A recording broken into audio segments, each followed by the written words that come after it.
see a lot of familiar faces, but I also see a lot of people that I think are here for the very first time, and I'm going to ask you in a minute to raise your hands so we can figure out who's new and who's been here before and what everybody's done. But I welcome everybody to the Apartment Investor Mastery Plano Meetup. We hold these events about 8 times a year, and like I said, we had about 180 RSVPs today. It looks like we have a standing room only crowd, so for those of you here that got seats, you're the fortunate ones.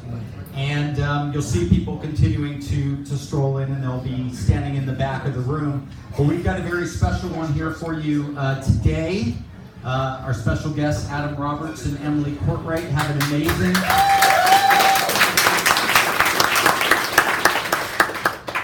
How about that? Pretty cool. I'm Aaron Katz, by the way.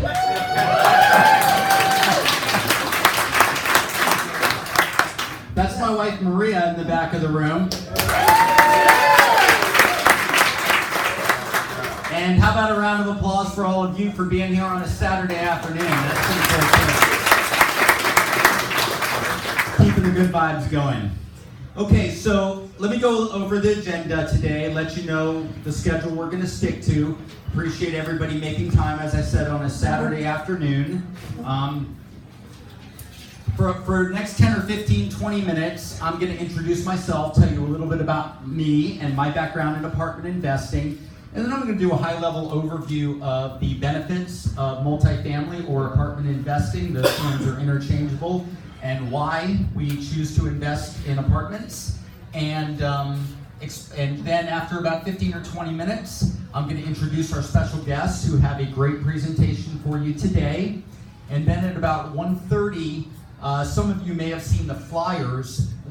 All three of us got our start in apartment investing by attending a weekend event held by a gentleman named Brad Sumrock here in Dallas. And he's having another event on July 20th and 21st. We're at about a 30,000 foot level today.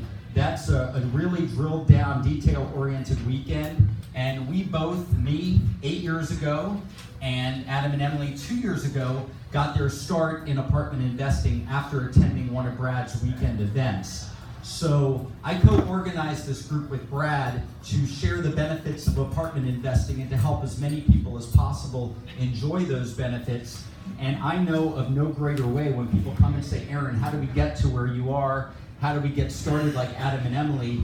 The only way that I can genuinely tell people how to do that is to tell them how I did it and speak from my own experience. And for all of us, that was by attending Brad's weekend event. So Brad has very generously given us a very special, incentivized, low price for anybody that registers here at the event today. And Jay, raise your hand. There's Jay in the back. Feel free to give Jay a round of applause too.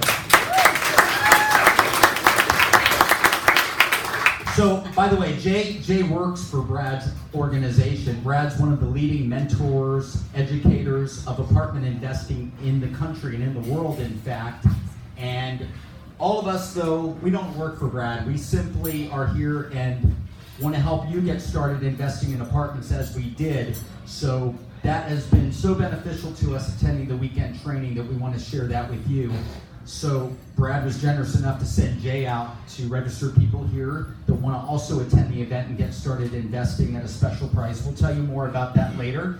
And then at the end, we're going to do a round of, turn that down just a touch, a round of open Q&A. So I would encourage you, I see many of you have notebooks and pens and papers. I would ask you to please hold your questions till the end, whether it's my introduction or Adam and Emily's presentation, and we'll make sure at the end that you have an opportunity to ask me or Adam and Emily anything you want, anything about anything you hear today, about our experiences in apartment investing, about Brad's program, about anything that comes to mind during, just feel free to jot it down and you'll have an opportunity to ask. And then around 2 o'clock or a few minutes later, I noticed that some of you already got started networking. We're going to continue that and move out here to the bar. And we usually have people that hang out for an hour or two, and then we can just chit-chat a little bit more about everything that you might have heard today, and you can continue to get to know each other. So, sound good? Yeah. All right, everybody ready to get started? Yes, sir. Fantastic. So, how many people, this is your very first time attending this apartment investing meetup? Could you raise your hands, please? Wow. Wow. Awesome. I knew that I thought I saw more new faces than I had ever seen before in any of these meetups. So that's amazing because there's a lot of familiar faces here and people that are already investing in apartments. But again, the mission and the reason why we started this group in the first place was to bring in new people and help them get started investing and enjoy the benefits of apartment investing we're going to run through. So that's awesome. Now, how many people here are interested in apartment investing and have zero real estate investing experience at all? Meaning you have not even done any single family investing, but you're just interested in real estate investing. Very good. Welcome. Now, how many people have done some single family and you've heard about how great apartments are and now you're trying to transition or also move into apartment investing from single family? Okay. All right. And how many people here are already actively or passively, and we'll talk about that in a minute, already investing in multifamily? Good. We got a real cross section. So, terrific. I actually got started back in 2011.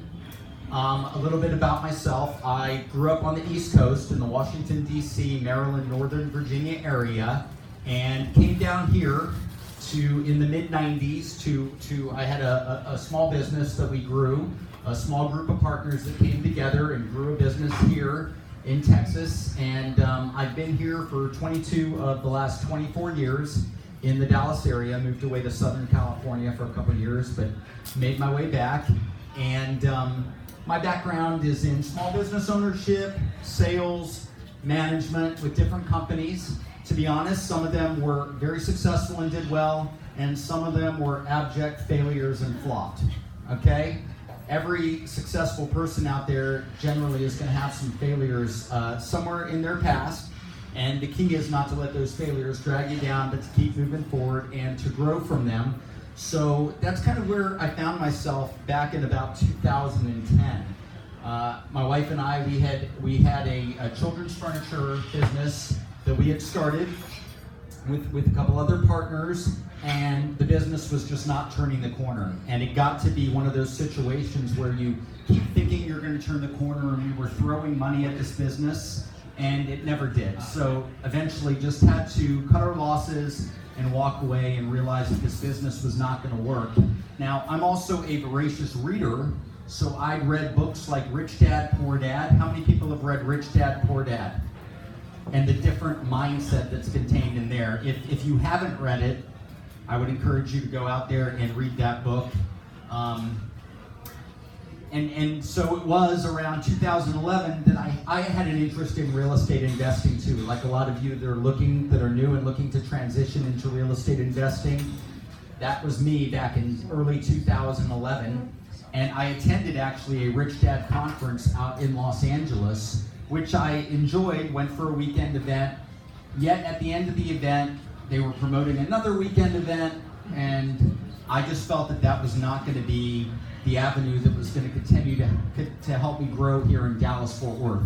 So my goal was to come back to Dallas-Fort Worth and find a mentor, somebody that had done what I wanted to do and had done it successfully, and to find that person and to model what they had done, because I believe if you find someone that's been successful in whatever it is and you do what they've done or you learn from them, then you too are going to achieve success. I think we all do that in many different ways. When we want to learn a skill, when we want to get in shape, we hire a personal trainer, right?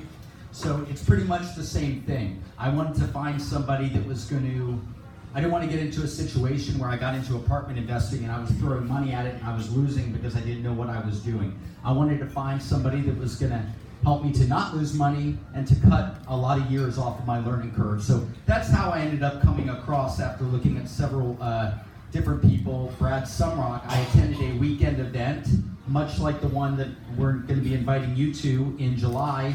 I attended that event back on April 16th and April 17th of 2011. So it's been over 8 years now.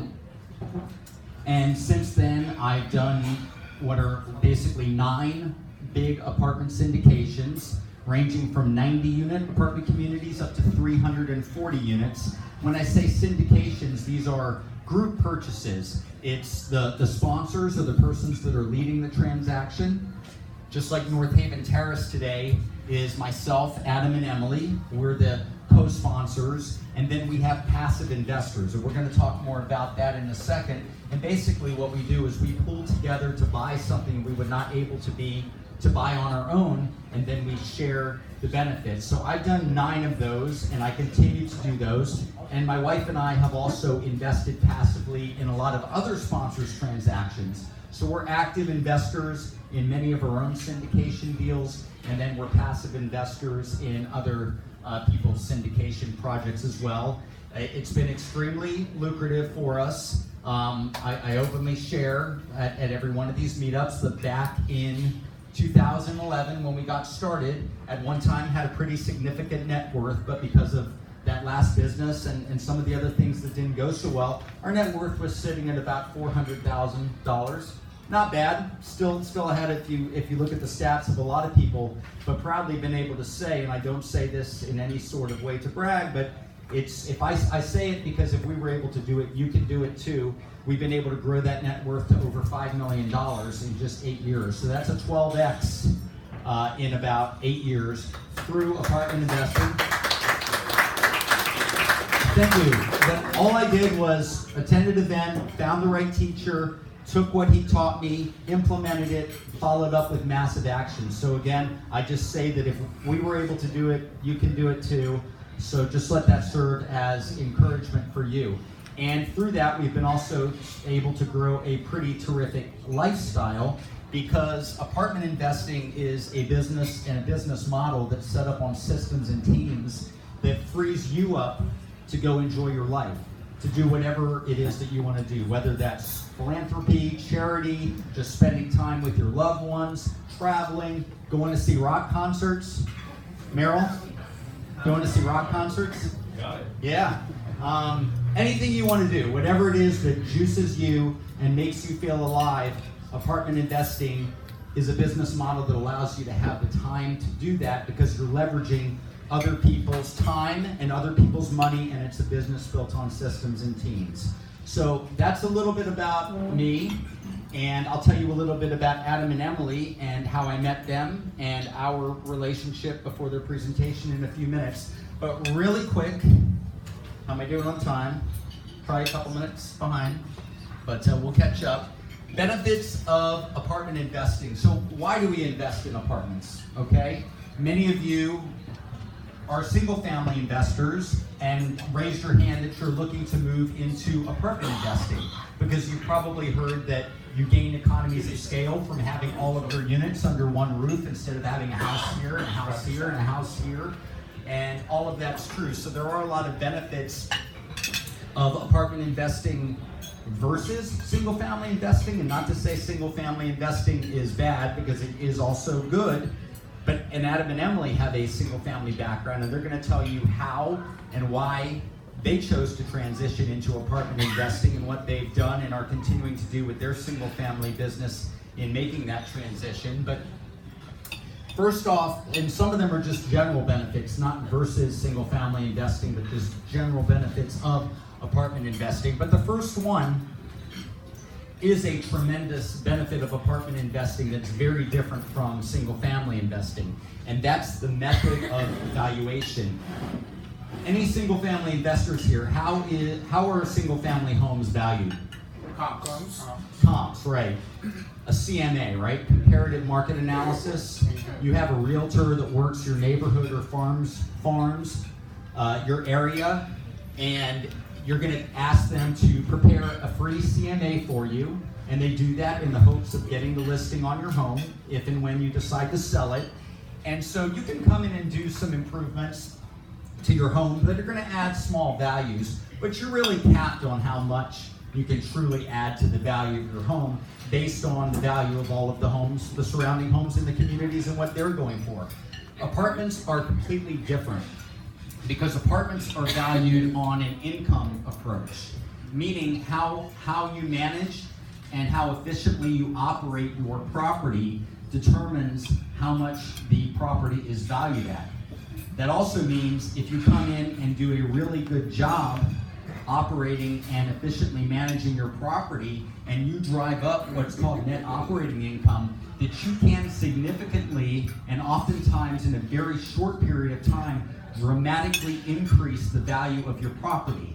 And then when you turn around and have a capital event, whether you sell that property or refinance it, you're able to realize generally a large capital gain because of all the value you've been able to come in and add. And that's how we make significant sum of money in short periods of time in apartment investing. And I'll highlight a couple of examples going forward. But generally, net operating income is simply operating income minus your operating expenses equals your NOI, or net operating income. So your operating income is anything that brings in income on a multifamily or an apartment community. Give me a few. Rent. Rent, number one, of course. Laundry. Laundry. Parking. Parking, you charge fees. You might have covered parking, or you might have reserved parking for your residents, and that brings in income. Pets. Storage. Pet fees. Storage. Storage, you might have some additional storage options you put. You can go on and on, but anything that brings an income to the property through operations on the property is operating income. Then you have operating expenses. Who can come up with some operating expenses for a property? Paint. Lawn care. Paint, you're going to turn your units. There's repair and maintenance, and I heard like landscaping, utility costs, Taxes. taxes. Insurance. That's right, insurance. Jeff King, I was waiting on you to throw that one out. Jeff King's my insurance guy over there. Payroll. Payroll. Payroll on your property. You got to pay your employees that are staffing your property, or you might have a third-party management company as well that's managing the property for you on a daily basis. Remember how I talked about this as a business built on systems and teams that frees you up to go have a life? Oftentimes on these larger properties, which are the deals that we do, you have a third-party management company that it's built into the operating expenses, and they're operating the property. Thank you. They're good examples from everybody. So all of those, your operating income minus your operating expenses equal your NOI. And this is all tied to the valuation of an apartment community. So you take your NOI and you divide it by a market-driven figure called cap rate. Let's just say you have a property that spits off $100,000 a year in income, okay? So let's say you had, and I didn't write this out, but I want to explain it because people always say, what is cap rate? I'm going to try to do the quickest and best definition of cap rate that I have ever heard, but just keep in mind it's a market-driven number that does change over time. But if you had an operating income of $300,000, you had operating expenses of $200,000, what would be your NOI? $100,000. Thank you, Emily. Okay. Now, what would the market pay for a property that spit off an annual income stream of $100,000? Okay? If it was $1 million, that would make your cap rate 10%. Everybody follow? Now, what if you took that $100,000 annual income stream out to market, and what if the market paid $2 million for that $100,000 income stream? What would that make your cap rate? 5%. You follow. So basically, cap rate is going to be derived by a number of properties in that specific area or submarket, and what does the market support at any given time. So that's a good example. Right now on B and C class properties, which are generally the type of properties we buy that were built between the 1960s and generally the 1980s or the 1990s, but there are some exceptions, you're going to find your cap rates between about 5 and 7%, okay? However, for example's sake, and to keep the math easy, because we're looking at everything at a pretty high level today, I want to make it as simple as possible. We're just going to use a 10% cap rate because it makes everything easy. So in this example, that $100,000 income stream, the market would pay $1 million, but right now, the market in B and C classes, the cap rate's about 5 to 7, so the market's paying more than $1 million for that $100,000 income stream. But that's how you determine value. So the cap rate's market driven, so you have it, but what can you control as an operator? You can control your NOI. Is everybody following me? You can come in and how you manage the property, how efficiently you operate it is going to drive your NOI up. So I have a quick example here, and we're gonna spend the most amount of time on this because this is how we make money, and then I'm gonna give you a couple real world examples. But a 100 unit apartment community, let's say you come in and you raise rents $50 a unit in a year. And I can tell you from some real world examples that that's pretty conservative. Now, you have natural appreciation, okay? So we've had pretty terrific natural appreciation, especially here in DFW, on rents, which means even if you come in and you do nothing, the rents are gonna be going up 2, 3, 4, 5%, depending upon the area. And in the last few years, some areas quite a bit more than that. But we also come in and do what's called forced appreciation. When we buy these properties, we come in and we have capital improvements that we put into the property that also drive income up. We upgrade the properties, exteriors, interiors of units, and do other things to force appreciation. So I say all that to say that that's a fairly conservative number, but let's just stick with that. So you come in on a 100 unit property and raise rents $50 a unit over the first year. That's a $5,000 a month increase in income. Everybody follow that? This is probably oversimplified, but we just want everybody to get the concept. You multiply that by 12 months, you've increased the income on your property then $60,000 in 1 year. Now, let's say you come in and you bought the property maybe from a mom and pop owner or a property management company that just wasn't doing a very good job. And you identify key areas where you can come in and reduce expenses. Now, I say all that to say that we don't operate these properties as slumlords. We take care of our properties and we take care of our residents and we make it a better place for our residents to live where they're going to get more value. But with that being said, through increased management efficiency, we can, working alongside our management companies, often spot areas where maybe things were bloated, maybe the payroll was bloated, they were spending money carelessly in an area, so we're often able to come in and decrease expenses. So let's say we do it on a small amount, $25 a unit. Same thing, that's $2,500 a month. Decrease in expenses times 12 months equals $30,000 a year. So does everybody see how by increasing the income $600 or $60,000 and decreasing the expenses by $30,000, how much have we increased our NOI by in 1 year? $90,000. Now remember that NOI divided by cap rate equation?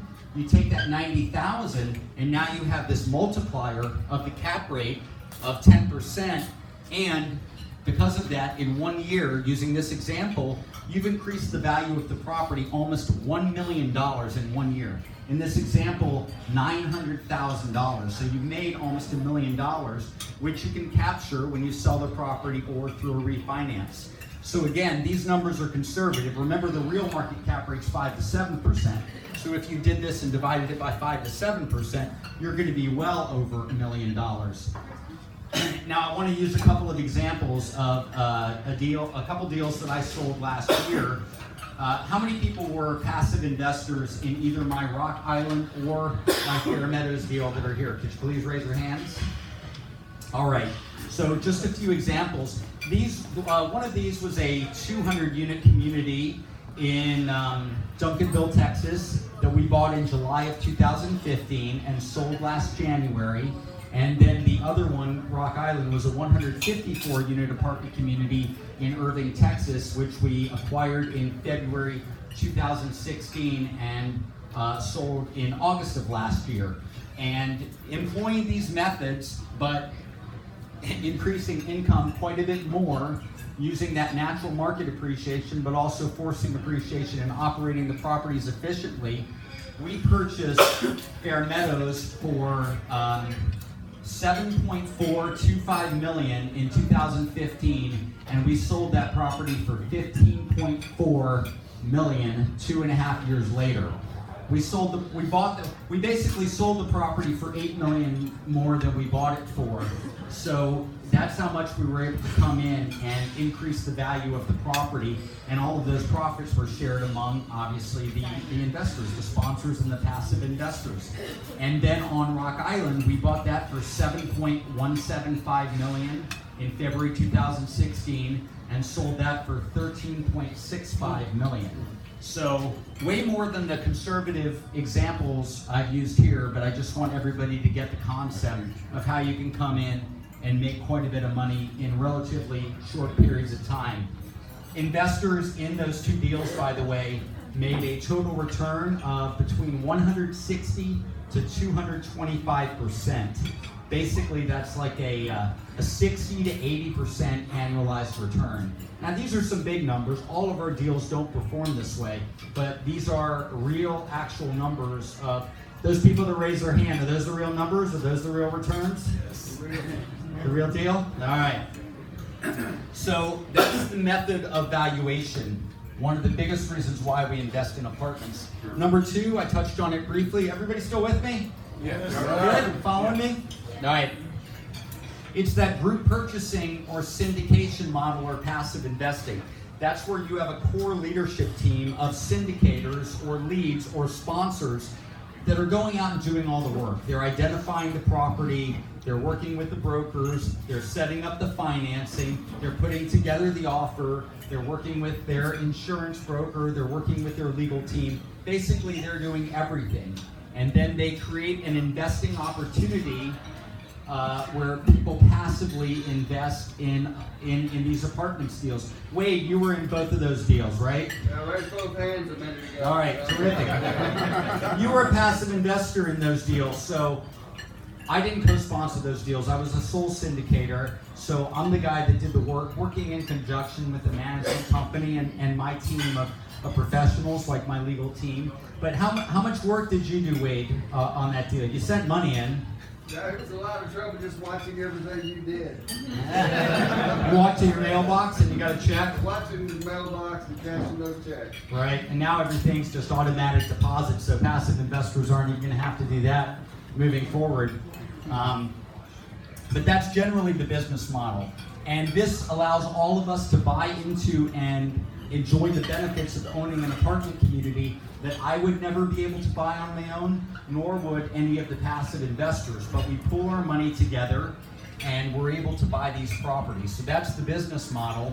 And these properties generally shoot off, we get two things. We get cash flow and we get capital gains. We already talked about capital gains.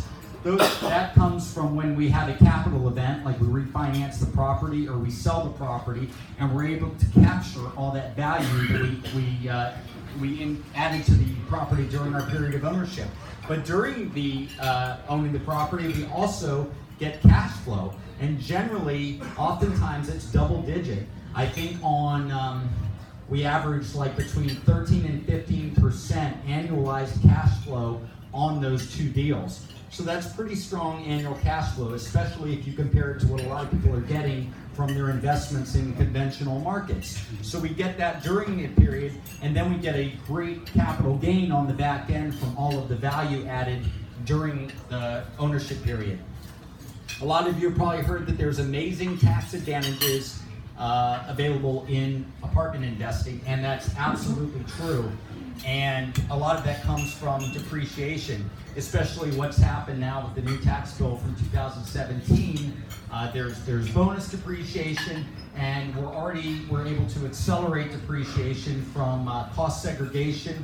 Probably a little bit more of an in-depth topic, but just know at a very high level that there are some tremendous advantages, tax advantages from investing in apartments.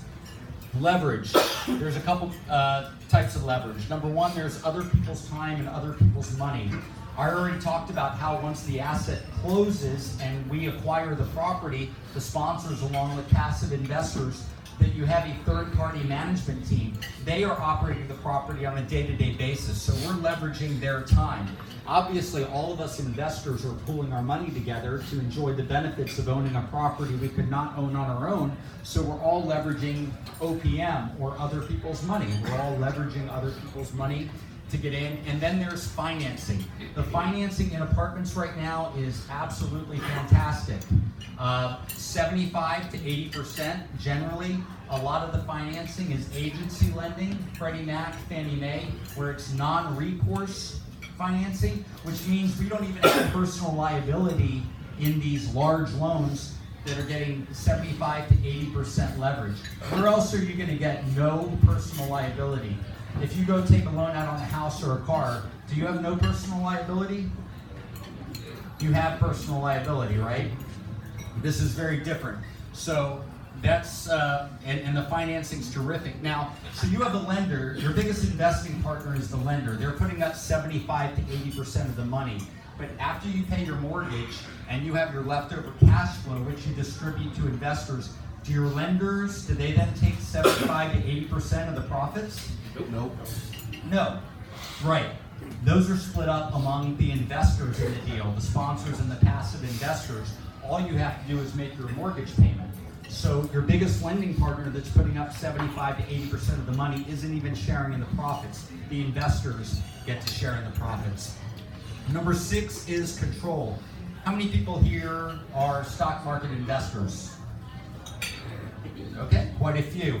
How much control do you have over the performance of that stock? Do you get to go sit at the board of directors meeting for that company and influence which direction that company's going to go? You're an owner. You're an owner of that company. You have stock in that company. Can you do that? The answer, of course, is that you cannot. In apartment investing, you can get to know the people that you're investing with. You can analyze the decision. You can ask them questions. You can go put your hands on a tangible asset, the apartment community that you're buying, and get to see it. There's just a lot more control in apartment investing than we see in conventional investing, and that's a great benefit. And number 7, it's generally a feel-good business. We get to know each other. We get to know our investors. Like I said, we're able to come in and improve these properties through capital improvements and make them a nicer community for our residents to live in. And by the way, oftentimes that money that we spend, that capital improvements, that's also included in that loan, the terrific financing that we get. So we come in and we're able to give our residents more bang for their rental buck and improve communities, improve cities. So it's a feel-good business all the way around. Those are just some at a very high level in about 20 minutes, but hopefully everybody gets the picture. And at this time, let me tell you, before I introduce them, come on up, guys. Yes. This is Emily Courtwright, and this is Adam Roberts. They're engaged. They're going to be married here in August.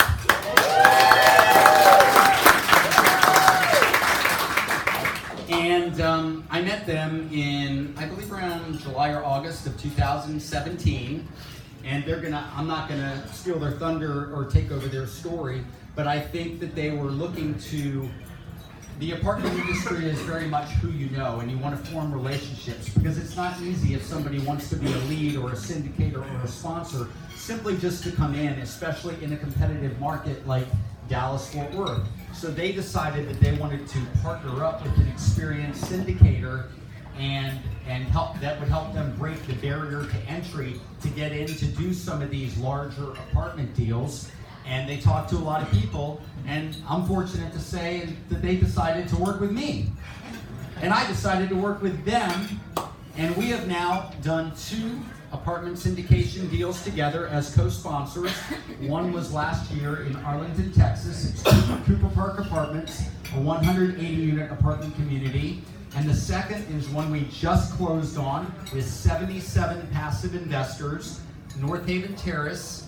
It's a 208-unit apartment community, and they're going to tell you a lot more about it today. We just closed on that on May 15th, so 1 month ago today, we closed on North Haven Terrace. So at this point, I'm going to turn it over to them, and they're going to share with you, and then I'll come back and we'll We'll talk more about the invitation to the July event, and then we'll do Q&A. So this is going to be a great presentation. Here's Adam and Emily. Thanks, Aaron. Okay, actually, we do have some investors in here that are in either Cooper Park or North Haven. So if you're in either of our deals with Aaron, can you raise your hand? 2 hands again. Oh, nice. 2 hands for Wade. Thank you. So I'm going to do a quick introduction first. My name is Emily, and Adam and I were engaged. We both are engineers by trade. We worked at GE Aviation in aerospace industry and moved around the country. Ended up in Southern California, which is where we went to our first single-family real estate kind of seminar. It was a 3-day seminar. It got the wheels turning in our head, and shortly after that, we found out that GE was selling the shops that we worked at. So it was a life change for us. We were going to get taken over. We couldn't go back to headquarters, and so we made the decision to look around the country. Adam actually found a job in Texas, and while we were in the single-family classes in California, they kept saying the Texas market is so hot. It was kind of unique how much they were talking about Texas when we were in California. But we figured that we wanted to get into single family. We didn't really know of a better time than then to start. So when we left California, I left GE and decided to start our real estate investing business. We bought a fourplex within a few months of moving here. Then we started buying flip houses, and we started buying rental properties. So over the next 5 years, from 2013 to 2018, we've done about 25 flips, and we had acquired we had gotten up to 11 rental units, a fourplex and 7 houses, and we self-managed those. And during that time, Adam was still working full time, so I was the real estate one. And we kind of looked at each other in 2017, and we had done really well. Single family had gotten us really far, but it wasn't getting us to our goals fast enough, our cash flow goals. We knew that we wanted Adam to join the business full time, and we needed something different. And that's when we found out about Brad's 2-day event, the Rat Race to Retirement, in July of 2017. We attended, and I want to say it was 100% mind-blowing. We looked at each other after the first day, and we said, this is what we need to do. This is where we need to take our business. And we could see the opportunity was in multifamily. Now, single family, it got us really far, but multifamily is taking us much further and much faster. So I'm going to let Adam introduce himself and then start us off with the North Haven. Yep, all right. First of all, thanks for coming today. This is awesome to see so many familiar faces and new faces. Adam Roberts, Emily's fiance. I also worked at GE Aviation, spent about 10 years in the aerospace and transportation industry, running manufacturing facilities. So facilities that make jet engine hardware, aerospace hardware. So working with people around, some of the same stuff we actually measure in apartment communities, safety, cost, quality, and things like that. So there are a lot of parallels. And so even though I kind of miss the technology, I don't necessarily miss working in corporate America. I get a little bit of that working at the apartment community. So you still get to work with people, and it's a human facing business, both from an employee and a tenant standpoint. There's human beings running the properties. There's human beings living at the property, so that's something that I enjoy in the apartment space that I got a lot of in corporate America. But yep. So as far as North Haven Terrace goes, Aaron mentioned we closed that deal last month. I'm going to go over a quick property description and timeline, and then Emily is going to actually dive very deep into the numbers on this deal. One thing with apartments is you hear a lot of some of the end results. A lot of our colleagues have done very well with some of their investments. Emily and I want to take some time to show you just nitty-gritty details with the numbers and the assumptions that we made that actually landed us our letter of intent, landed us the deal. So first, the timeline. Property listed January 15th of this year, and we closed in May. So you can see it's a very lengthy timeline with a lot of work being done in between. Between property tour and actually winning the deal, you can see also a pretty big gap, February 6th all the way to March 8th. So you've got 30 days to kind of hone in all your numbers, all the details that you want to put into it and your assumptions to actually get awarded the deal. And then, with the help of your team, you close the deal about 60 days later. And by team, I mean folks like Old Capital, our lender, Callister and Associates, our attorneys. We have a Callister fan in the back. So it's a very long process from start to finish. Seems like it goes very quickly though. Yeah. And within a period of about 3-4 months, you go from actually finding out about the deal to owning it. So, real quick property overview. I really want to spend maybe as little time as possible on these slides because I think the numbers are even more important.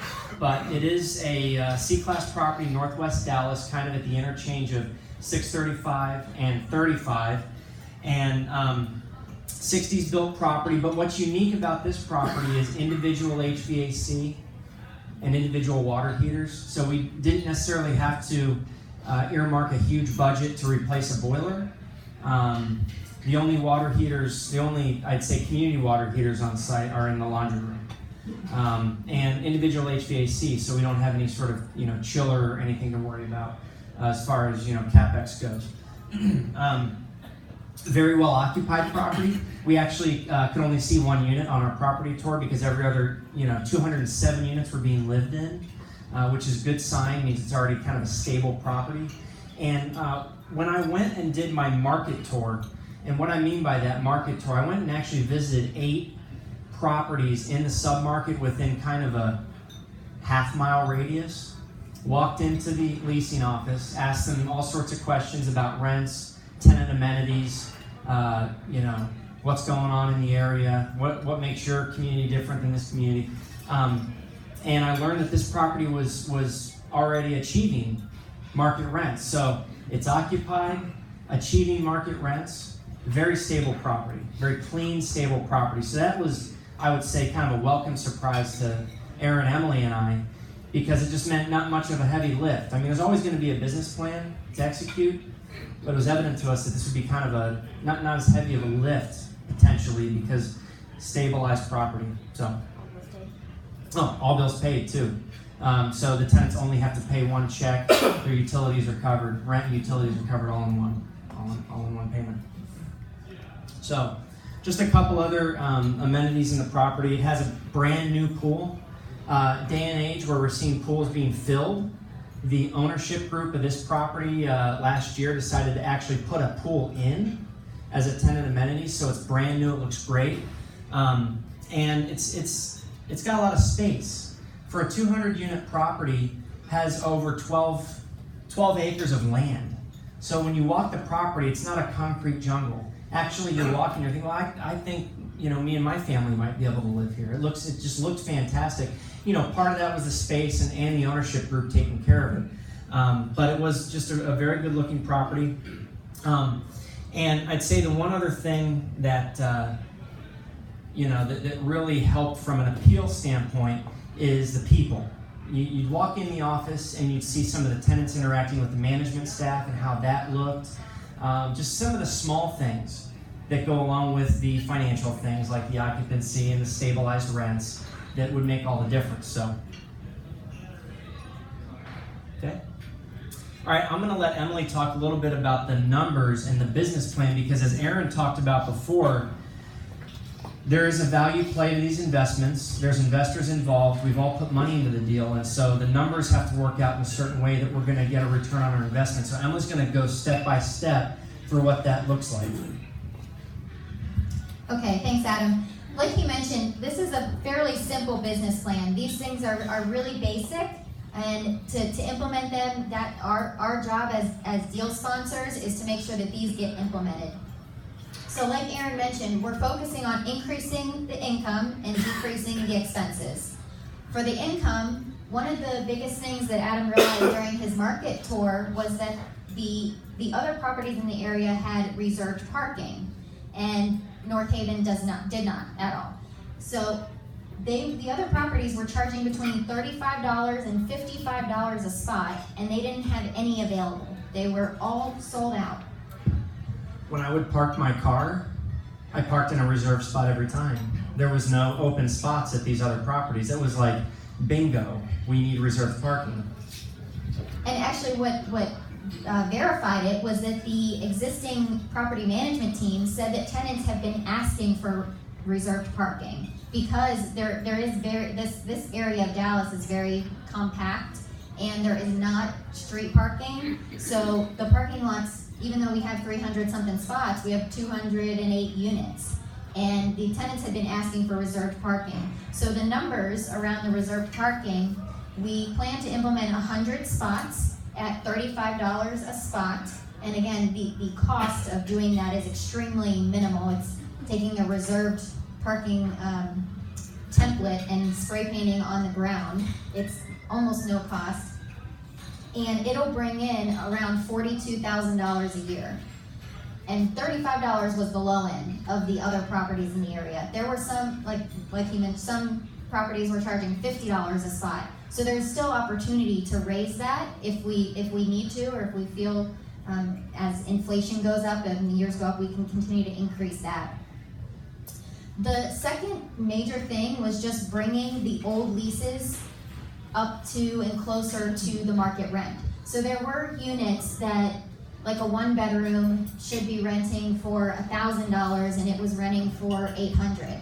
Now remember, these are all bills paid prices, so they may sound a little higher because it's one price. So 1 bedroom, $1,000, but if I have somebody paying $750, I need to increase their rent $50 to $100 a year, and eventually they will catch up to the market rate. So just by working the renewals and not necessarily being a dictator and saying, okay, if you're at $750, you have to go up to $1,000, that's not the game plan.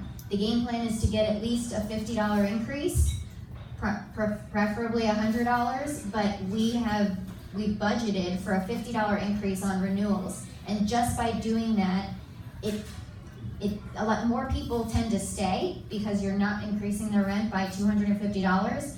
And just by doing that, it will bring in an additional $90,000 in income a year. On the expense side, the biggest driver for our expenses going down is water conservation and electricity. When we walked the units, it seemed like every single unit there was a leak. Right. Leaks everywhere. The shower was dripping, the faucet was dripping, the toilet was running. It was crazy. The water bills at this property are extremely high. It's all bills paid, so people don't They really don't care, care. right? Right. Faucets were running. I mean, there was one time where a faucet was running full blast, and you go and turn it off, and it doesn't turn off. I mean, it's just, it was crazy. Yeah. So, your eyes kind of blow out of your head, but it's all opportunity. And one thing that I learned was that because we saw so many toilets, the flappers were worn, they were leaking. The new toilets that are getting installed, they're 0.8 gallon per flush toilets, and they're designed so that they don't even have a flapper. So there is no leaking flapper opportunities going forward after we install all the brand new toilets. So we're doing toilets, we're doing water saving shower heads and aerators on all the faucets. The other thing that the water saving company does is they make note of all of the leaks that are in every unit, and then they give our maintenance team a list of work orders basically to go and fix all of those leaks. So by doing that and implementing LED lights, we're going to be saving over $80,000 a year. Wow. And like Aaron mentioned, just a little bit of savings, if you divide this out by a 6% cap rate, gives you a huge value increase. Some of the other things though that we learned was that there's smaller opportunities for savings as well. And Aaron mentioned bloated expenses. We just saw this in the past few weeks. The internet bill for a leasing office that's about the size of this room was $200 a month just for internet. And so you think about your house and you're like, well, I only pay $70 and that's like the top end internet. So that was one area of opportunity. We've already gotten the internet price down. And then another one was phones. the sellers were paying for 5 phone lines, including 1 cordless phone. And so we're in the leasing office and we asked the leasing manager, Ruth, do you have a cordless phone? And she's like, no. And we're like, why are we paying $35 a month for a cordless phone that's not here? So we've already renegotiated that contract as well and gotten it down to the 1 line, the one, one phone number that the property needs. So there's a lot of little opportunities just by looking at the contract services to also save money. Going into our general capital expenditure budget, a lot of the money was for interior upgrades, but the other half was for, I would say, general exterior repairs. We do have money in our budget to recoat the roof. This is a flat roof with it's called a mansard siding. And so the flat roof was recoated about 5 years ago. It's a 10-year roof, but in Texas that really means like 5 to 7 years. So we have money in our budget to do new roof recoating. We are going to do some parking lot repairs, trim the trees. Some of the things the lender came back with was that our handicap parking spots, for example, aren't ADA compliant. They don't have the van space for like a van door to open and a ramp to come down. So little things like that we have to budget for and put some little excess in our budget. We've got money in there for security lighting, for a new sign package, and flags for the exterior, and then the money for the water conservation. And overall, our total rehab budget is about $1 million. I'm going to let Adam talk more about the rents and kind of what he found at the market study. Yeah, the market study is very interesting, and for the passives in the group, this is something now that I've started doing this personally. It's something that I'd like to see any sponsor who I'm going to invest with do as well, because it's not rents are a huge part of it. Don't get me wrong. You get a total barometer on where the market is from a rent perspective, but it's other things too. It's how do the tenants feel when they walk in the office? Who greets them? What does the property look like? What are they doing that we're not doing?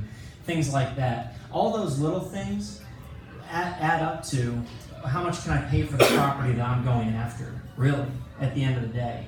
And so this is kind of a summary of the rents at the property, both current and pro forma. You can see we've got 3 floor plans, 1, 2, and 3 bed floor plans.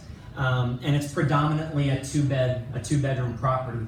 And what did I learn on my market tour? That every complex around in the neighborhood is predominantly a 2-bedroom property. A lot of complexes had waiting lists. Property across the street, a little bit cheaper rent, not the same type of feel though, not all bills paid. Waiting list, 8 families. I asked about a 2-bedroom apartment and they said, well, there's the list, 8 families. You can be number 9. So what does that tell me? It tells me that we can probably put some pressure on 2-bedroom rents, right? It means that there's families that maybe can't afford 3-bedroom and are willing to live in a 2-bedroom, or maybe it's just family size is 2-bedroom. Moving from left to right,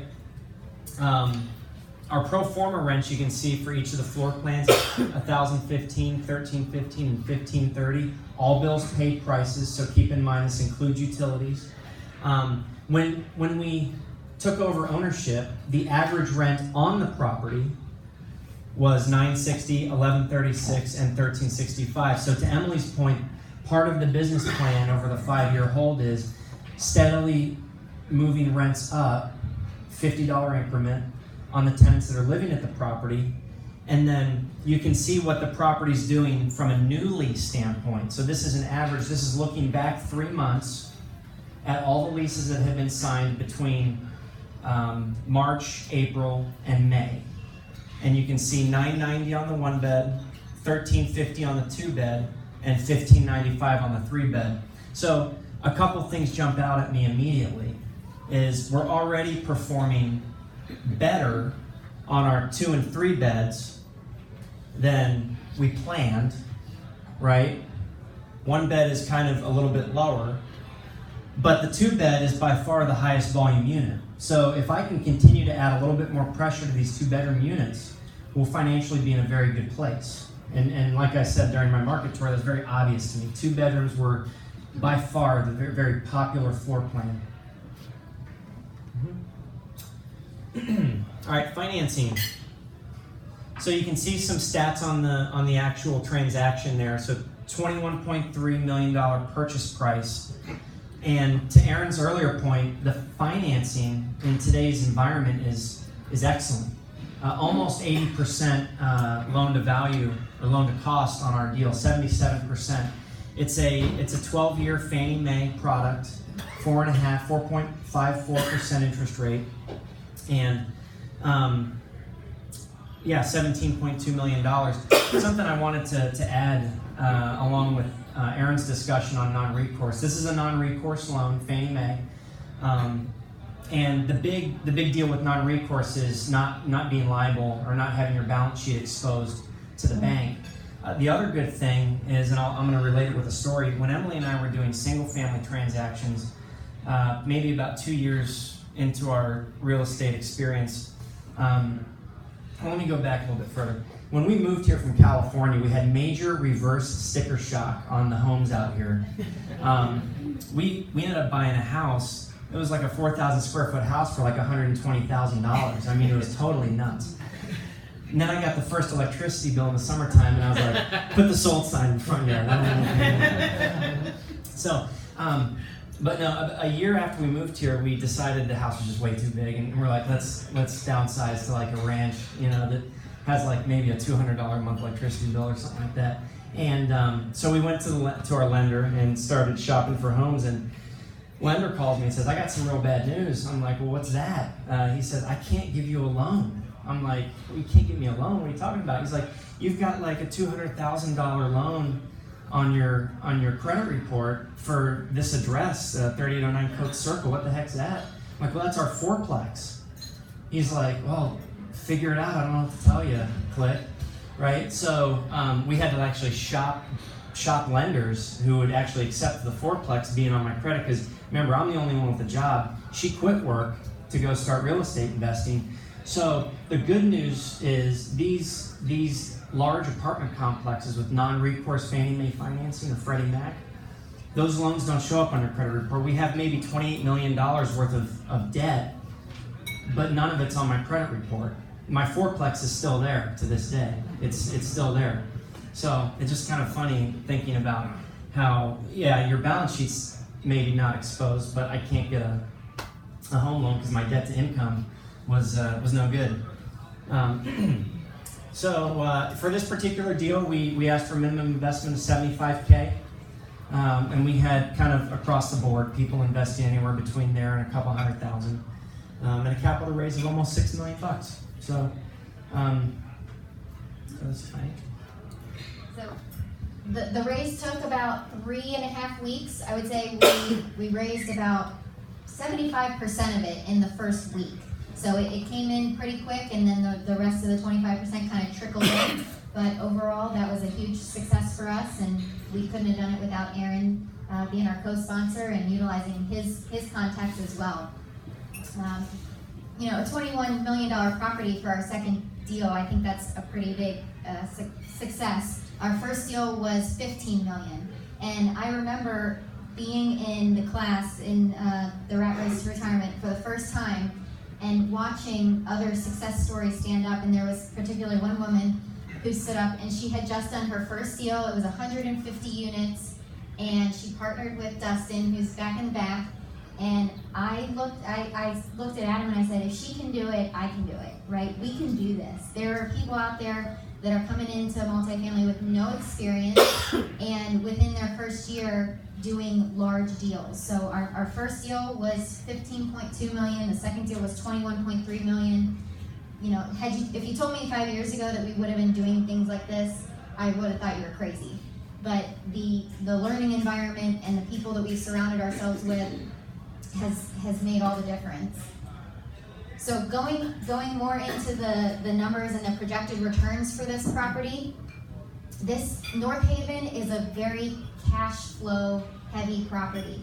That is the great part about it. It makes a lot of money, and so for the passive investors in the deal, the cash flow projections start at right around 10%, about 9.9% that first year, and start to tick up as the income increases and and as our business plan essentially gets implemented. So the average cash flow, if we held it for 5 years, would be a little bit over 12% if it performed as planned, and that would equal about $60,000. If we were to sell in year 5 at a cap rate of, which we assumed an end cap rate, we always think the cap rate's going to go up. We don't want to think that today's market is going to be the same as it is 5 years from now. So we assumed a 7.4% cap rate when we sell. So if we sold in 5 years at that cap rate, the investor would have taken in about $60,000 in cash flow. They would get the rest of their money back. This is assuming a $100,000 investment. And then they would get an additional $70,000 on top of that. So if they gave me 100 at the beginning, the projections would say they'd get back 170 total, which is a 70% return on investment. And this is how this kind of goes back to Aaron's net operating income. So the sellers, I have you up here T12. What does T12 mean? That is the seller's trailing 12 of their financials. So when we bought the property, the sellers had provided us their profit and loss statements for the past 12 months, and they had brought in $2.7 million in income, and they had about $1.4 million in expenses. So they had their NOI, and our game plan, our business strategy is to increase the income and decrease the expenses. Now we do have built-in expense increases year over year because we know that taxes are going to go up, inflation is going to cause materials to go up. So it's not like our expenses are staying flat. We know that they're going to go up, but overall we're increasing that NOI every single year. And cap rate makes a big difference. So our conservative underwriting said that the cap rate in 5 years is going to be a 7.4%. So if that were to happen, we'd be able to sell the property at around $23.5 million. We bought it at 21.3, sell at 25, sell at 23, and the investors at that point would get that full 70% return on investment. Now, if we're wrong about that and the cap rate stays lower, if a cap rate were to stay at, say it would just tick up to 7, around year 3, we would be able to sell for the same price. So we conservatively underwrite that the cap rate's going to go up to 7.4. If it only goes up to 7, we can execute our business plan within 3 years. If it stays at 6 for the next, say, 2 years, we may be able to exit even earlier. So we want to make sure when we tell our investors that they plan for an investment for 5 years, but the intention, and if the market allows, we would exit sooner than that and give them at least that 70 to 80% total return in shorter amount of time. So like I said, selling, if the cap rate stays high, we wait it out for the 5 years, sell at 23.5, the cap rate stays low, we would have the opportunity to sell quicker. And then some of the vendor partners that we worked with to make this deal happen, because multifamily is very different from single family, where single family was just us. Like we flipped the house, we maybe had one private lender that we worked with, but we didn't really work with teams of people. Multifamily is completely different. We have to have legal counsel. We use Calister & Associates for our legal counsel. We use Wayner Multifamily for our property management. Old Capital was our lender partner, and they're bringing 77% of the money, so we really have to be nice to them. And then also, so Brad Sumrock's team, they were our buyer brokers, so they helped us during the negotiation process, and they made a huge difference. Brad reviewed our deal before we made the offer and kind of helped us tweak the numbers when we were in best and final. It gave us some ideas of ways to make it work and still have conservative underwriting. So it's really a team process. And we would not be standing here today if it hadn't been for the education program and the 2-day event that we went to, because that's what's made all the difference. If we had tried to do it on our own, we wouldn't have been able to do a $15 million property for the first one. We wouldn't have been able to do a $21 million property for the second one. So it's made a huge difference, and we're very blessed to be here.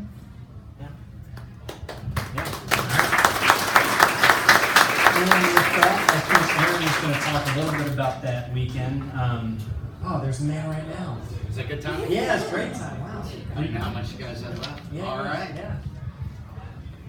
Thank you guys, that was awesome. Thank you. Appreciate you sharing all of those real numbers. Everybody hears about apartment deals and how lucrative they are, but it's really nice when people are willing to be very transparent and share actual numbers as to how they're underwriting and buying these deals. So come back up though. I want you to have a sip of your water and come on back up, because I want to circle back to the flyers that all of you have, because we've all shared, as they did, Brad Sumrock's Apartment Investor Mastery. So I did tell you that Brad Sumrock is one of the country's best known mentors and educators as far as helping people like us get into an industry that we know nothing about. By the way, I want to ask Adam and Emily, so it is June 15th of 2019. 2 years ago, did they sound like they knew what they were talking about, by the way? Yeah. They sound, right? Okay. So back on June 15th, 2017, 2 years ago today, how much did you guys know about what you talked about here today? I mean, I'm easily teachable, but I wouldn't have been able to talk about it to that level of detail. We hadn't even gone to class. So we had no multifamily knowledge 2 years ago and today. Zero. Yeah, that's the point I want to make, because maybe many of you, especially people that said you're completely new and this is an introduction, you come in and you hear this and you're thinking, that's great, but they sound like experts. They know exactly what they're talking about. I just wanted to point out that literally 2 years ago on this day, and that's a relatively short period of time, they knew what you know if you're brand new to apartment investing, and this is serving as a complete introduction to you. And they made the decision to attend the July Rat Race to Retirement event, just like the event we're inviting you to, the same event, the July one, which is being held next month, July 20th and 21st. That's in the Hearst Conference Center, right, Jay? Got it. Right here in Hearst, which is a great facility right between Dallas and Fort Worth, great central location. And as I said, Brad has sent Jay to register for people that decide to attend the event this weekend, give you a very special price. Now this is 16 hours of content, okay?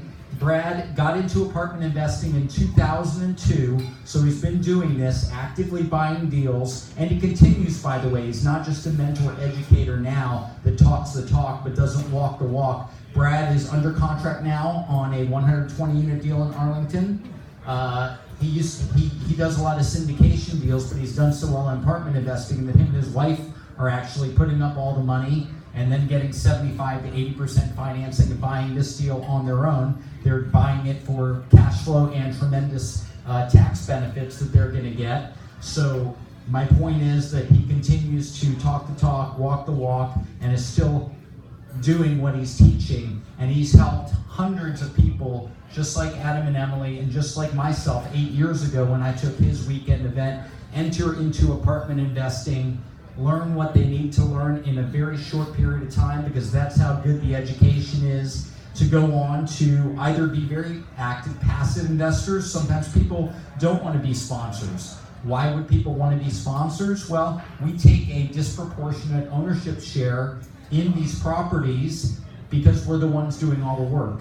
So in this particular deal, I think we had a 12% correct sponsor compensation, and the three of us split that up. And then we also chose to make an equity investment in the property. So just like we're asking our passive investors to make an equity investment in this deal, in addition to getting that sponsor compensation for being the ones that are doing all the work, we're also putting our money into the deal. So we're doing the same thing that we're asking our passive investors to do, and we choose to do that because we actually believe in the deal that we're touting to investors, or we wouldn't be doing it in the first place. So that flyer is for all of you to look at. Normally, the weekend prices for this event, general admission, is $397 per person. By the way, that's very cheap for this type of event. Many people charge a couple $1,000 to come to a weekend event out there. So at $397 per person for general admission and $497 for VIP, which gives you conference-style seating right in the front and a few other private sessions with Brad, that's amazing. But if you register today, and Jay's in the back, so once we go through the Q&A, Jay's gonna be here, you're gonna get $250 off per person the general admission, which means you can come to the entire weekend event, not for $397, but for only $147 per person. And for VIP, which is normally $497, you're gonna get $150 off, and it would be $347. So for as low as $147, you're gonna come get 16 hours of quality content and education from the very best apartment investing mentor educator in the country, and the one where we all got our start. So I encourage you, after we do the Q&A, go back and talk to Jay. He'll get you registered. That's not a through the weekend or next week price. That's only for people that register. Brad has extended that for people that take action. Like I talked about, you learn and you take massive action, and that's how you achieve success as an apartment investor. So for people that take action today, you're going to get that amazing price, and we still go to the events. Oh yeah. So Brad holds this Rat Race to Retirement event 3 times a year. He started many years ago. There's been over 20, and I think I've been to all but 1, and that's only because my wife and I were out of town. So we continue to go because the education changes as the market changes. It's not static, and we're always meeting new people. And one thing I wanted to point out, you probably saw that we raised almost $6 million. Sounds pretty daunting, doesn't it, to raise $6 million? One thing I don't think we really touched on is, where does this money get raised? And generally, probably 80 to 90% of that money is raised from fellow Brad Sumrock students. So it's not only a mentoring and education program, it's an ecosystem where we come together, we form SEC compliant relationships with each other, and then we choose to invest in each other's deals. The great thing about this is we're swimming in a stocked pond, because Brad's bringing all these people in. Everybody wants to invest in apartments. You don't have to go out there and convince them like you would with your friends and relatives how great apartment investing is. Everybody already knows apartment investing is great. That's why they're there. And then you just have to sell them on yourselves as sponsors and leaders in the deal and in the particular deal. So, so we're able to raise tremendous sums of money that allow us to go out and do these deals, and it's because of that ecosystem that's there. So all I say is I urge you to come July 20th and 21st. Check it out. If you like what you see at the end of the 16 hours, you're going to have a choice as to whether you want to get involved and continue and be a member of the program. Even if after 16 hours you decide you don't want to do that, you're going to learn a tremendous amount of information that will have been, especially at these prices, just amazing content and value for what you're paying. So hope to see you there, and we're going to go and dive into our, well, maybe just real quick, share a little bit about, a little more about, your experience at Rat Race and what these people would be in for coming to that event in July. It's a lot of education and content, so you won't leave the weekend and start making offers on apartment complexes necessarily, but for those who may be analytical in nature or have an engineering mind and want to dive more deep into the numbers, kind of like we just did, you get a lot of that. It's, okay, how does it work? Oh, all right, now I'm more validated on how this works. What are the steps from finding the deal to working your due diligence, and to Aaron's point, raising the equity. So there's a lot of content. There's also a lot of student success stories. So Brad will actually bring people up on stage, and they'll dive through the specific deals that they've done or that they maybe did recently, talk about the numbers. So you can put the content, you can validate it with some of the success stories, and then there's networking breaks, so you can actually talk to these people. And for Emily and I, it was the thing. We went to our Airbnb that night and said, I was thinking to myself, I wonder if she thinks like this is what we need to do next, because that's what I'm thinking. And is that what you were thinking? Absolutely. Yeah. So it was like, yeah, we're doing it. It's absolutely we're doing it. I mean, it was just that was the thing. Awesome. So we're going to open it up. Again, Jay's in the back. If you want to come join us at the event at the discounted prices, register with him. Once we wrap up this Q&A, he's going to hang out as long as it takes to get everybody that wants to get registered, and we'll see you there. Now, general Q&A, feel free to raise your hand and let us know who your question's for, whether it's for myself or Adam and Emily, and we'll go from there. We'll start right here with Mark. Hey, so you said you acquired at a 6 cap.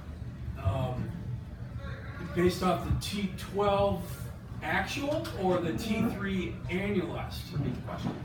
Yeah, so the question was, you acquired at a 6 cap.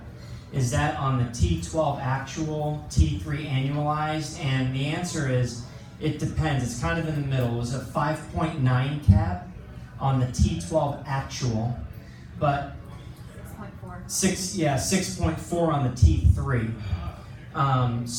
But the challenge becomes, the deal comes out in January, so you're seeing financials from December backwards, and then new financials come out in February when you tore the deal, and the cap rate kind of fluctuates a bit, and then more financials in March. So, it may have been 6.1 on a T12 in January and fluctuated to a 5.9.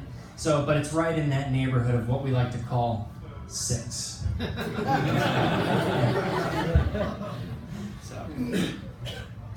What's the reversion cap rate you guys used in your analysis?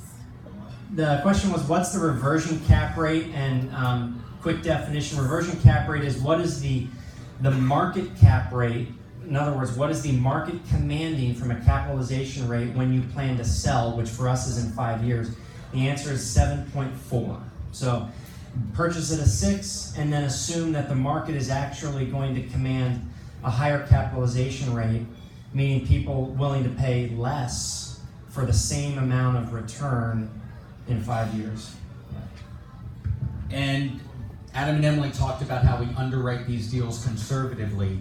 And remember I shared the returns on the 2 deals, one bought in middle of 2015 and 2016.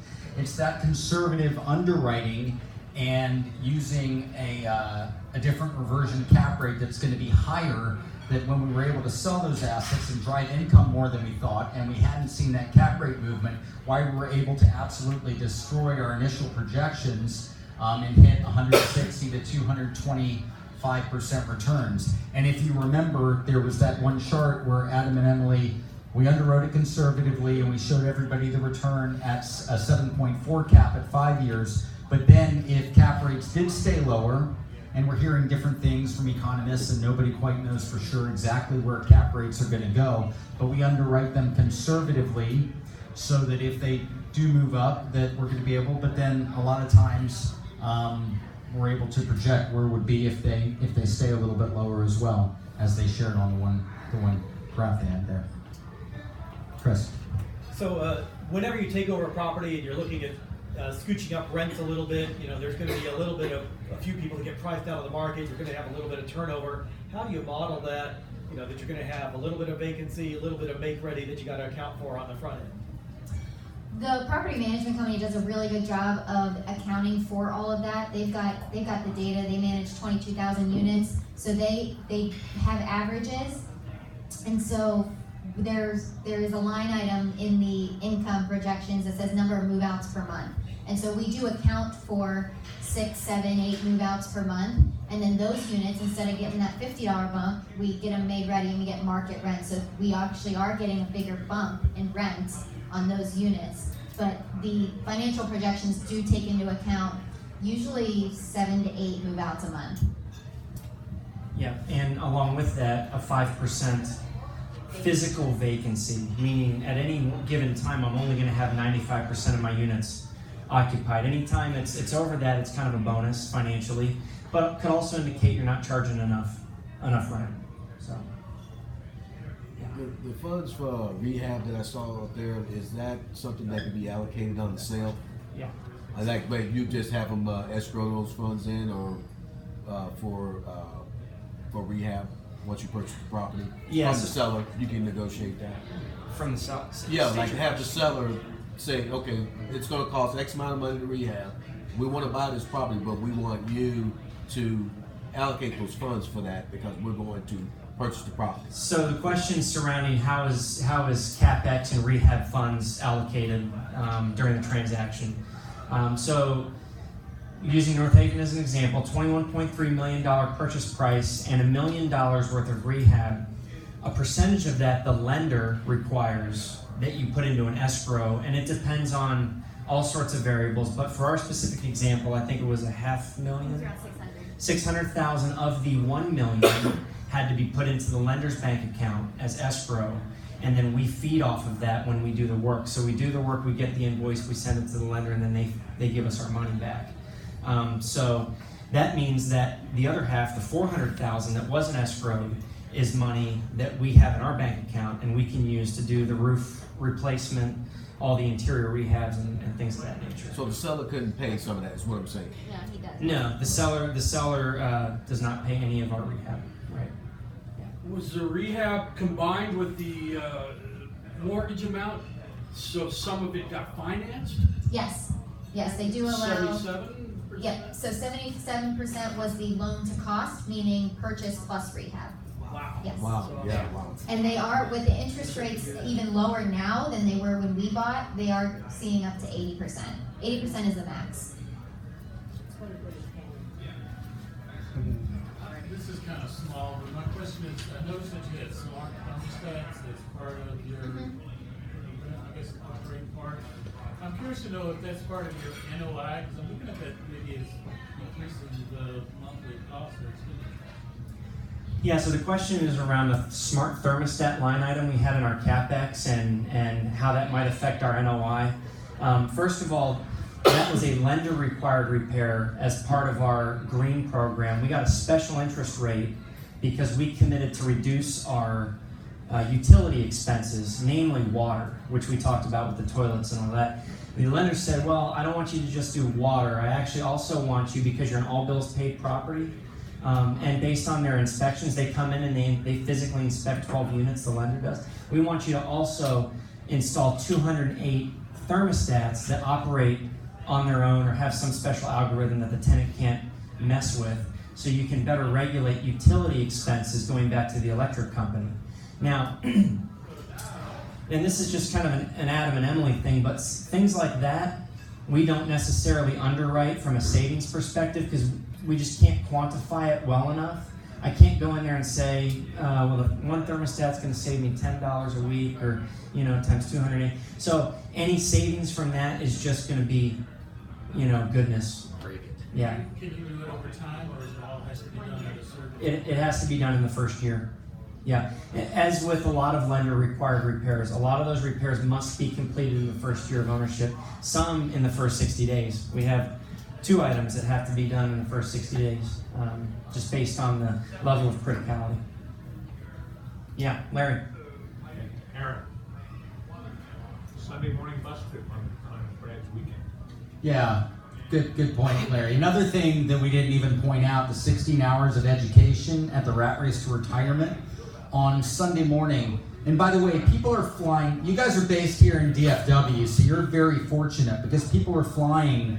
Brad goes and speaks in different cities around the country, and we have people that come in from all over the U.S. and then even sometimes different parts of the world to attend. So for all of you that are based here in Dallas-Fort Worth and just have to hop in your car and drive out to Hearst, or maybe you even decide to stay at one of the adjoining hotels that weekend, you're very fortunate to be here in DFW where this event's held.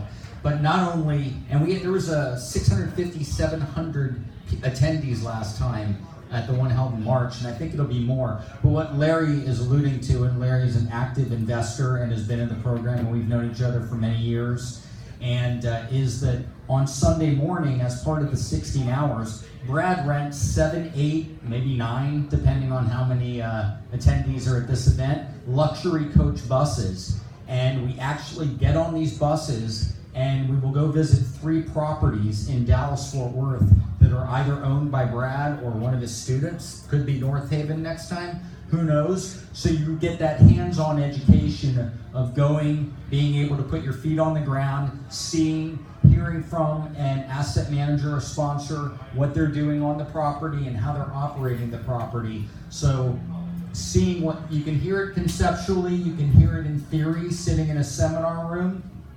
But Brad, on Sunday morning, as part of the event, takes us out of that seminar room and takes us out into Dallas-Fort Worth to some actual apartment communities we own. And that's a tremendous part of the weekend. So thank you for pointing that out, Larry. Appreciate it. Questions? Wade had a question. Wade. Yeah, I was thinking of mailbox money. Do you have, I know you're early stage into it, but do you have an idea of who you expect first distribution? Yeah, Wade, we closed on May 15th, it's June 15th. Wade only actually came today to see if he was going to get his first distribution check, so that's why he's here. Can North Haven at least cover his lunch? Yeah, pass me your tab. Yeah, so really, for Emily and I, it's important to me as a passive, now I'm speaking from the passive standpoint, that the deal sponsors recognize that if they, and I'm trying to find the right way to say this without sounding terrible, if they only distribute once in the first year, then they didn't make their 4 distributions, right? So, and every deal's different. Everybody has success and not success. But what Emily and I try to do as far as hitting our plan, because it is difficult, not difficult, but it is challenging to get everything transitioned and going in that first month, is let's get a distribution out in 3 months, you know? That's always the goal. If it happens to be month number 4 or 5 or maybe 6, let's still hit our plan for the year. You know, like story with Cooper Park. We hit a 3-month distribution goal, but then we didn't make a distribution until 4 months after that. So we missed it by 30 days. But we're still on plan, and then our next distribution we caught up. So that's kind of the mindset we have, is let's try to make that 3 month, and that's good for everybody, including ourselves. We invested money in the deal too. And let's stay on plan. That's really the goal. But overall, quarterly is the general trend that deal sponsors would distribute funds. There are some deal sponsors that distribute monthly, though. We're passive investors in 6 other deals, 6 other people's deals, and there's one of them that does monthly distributions. Your water conservation company, that's separate from the management? So the question is, water conservation company that's doing the toilets and the aerators, is that different than your management company? It is on North Haven. It doesn't have to be. Our management company also has a construction arm. And what do they charge for that, and how does that operate? As far as who pays what? So ballpark numbers on a 208-unit property, the entire water conservation is going to be around $130,000. That includes the repairs? Everything. It includes absolutely everything. But what do they charge just for the report? It's free. Yeah. As long as they're getting the repairs. Water conservation companies are very competitive. They'll give you a report for free. They'll come inspect all your units, give you a report, and you don't necessarily need to reciprocate with your business. You know, if you're more of a relationship type business owner, you might, but yeah. 1 or 2 other questions? Jay in the back. Hey. From the side.